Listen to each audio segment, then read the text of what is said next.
युधिष्ठिर के यज्ञ में सब देश के राजाओं, कौरवों तथा यादवों का आगमन। वैशंपायन जी कहते हैं, जन्मेजय युद्ध विजय पांडु कुमार नकुल ने हस्तिनापुर में जाकर भीष्म और धृतराष्ट्र को निमंत्रित किया। तत्पश्चात उन्होंने बड़े सत्कार के साथ आचार्य आदि को भी न्योता दिया। वे सब लोग बड़े प्रसन्न मन से ब्राह्मणों को आगे करके उस यज्ञ में गए। भरत कुलभूषण यज्ञवेत्ता धर्मराज का यज्ञ सुनकर अन्य सैकड़ों मनुष्य भी संतुष्ट हृदय से वहां गए। भारत धर्मराज युधिष्ठिर और उनकी सभा को देखने के लिए संपूर्ण दिशाओं से सभी क्षत्रिय वहां नाना प्रकार के बहुमूल्य रत्नों की भेंट लेकर आए।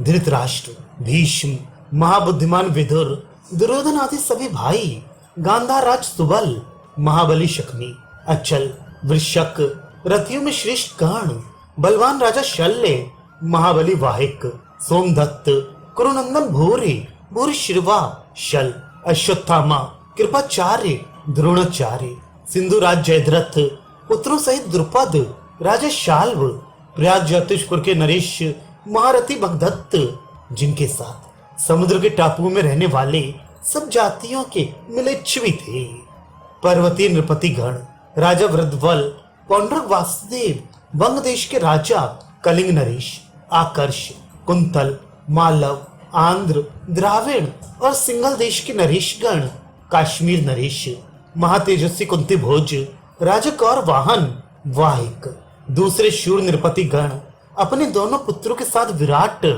महाबली माविल्य तथा नाना जनपदों के शासक राजा एवं राजकुमार उस यज्ञ में पधारे थे।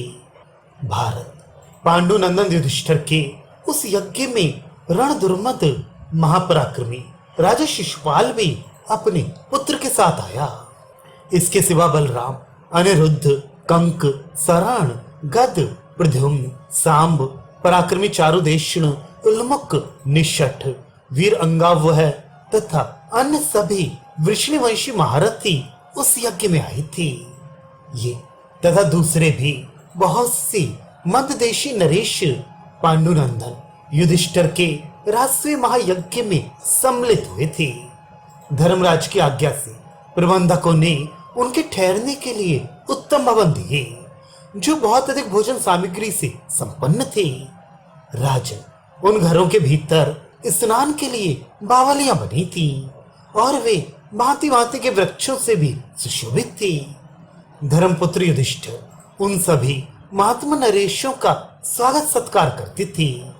उनसे सम्मानित हो उन्हीं के बताए हुए विभिन्न भवनों में जाकर राजा लोग ठहरते थे। वे सभी भवन कैलाश शिखर के समान ऊंचे और भव्य थे, नाना प्रकार के द्रव्यों से विभूषित एवं मनोहर थे। वे भव्य भवन सब ओर से सुंदर, सफेद और ऊंचे परकोटों द्वारा घिरे हुए थे। उनमें सोने की झालरें लगी थी। उनके आंगन के फर्श में मणि एवं रत्न जड़े हुए थे। उनमें सुखपूर्वक ऊपर चढ़ने के लिए सीढ़ियां बनी हुई थी। उन महलों के भीतर बहुमूल्य एवं बड़े बड़े आसन तथा अन्य आवश्यक सामान थे। उन घरों को मालाओं से सजाया गया था। उनमें उत्तम अगरों की सुगंध व्याप्त हो रही थी।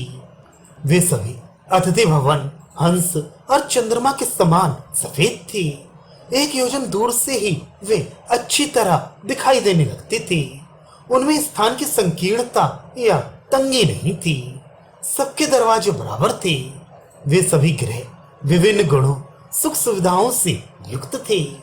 उनकी दीवारें अनेक प्रकार की धातुओं से चित्रित थीं तथा वे हिमालय के शिखरों की भांति सुशोभित हो रही थी। वहां विश्राम करने के अनंतर वे भूमिपाल बहुत दक्षिणा देने वाले एवं बहुत तेरे सदस्यों के घेरे हुए धर्मराज युधिष्ठिर से मिली।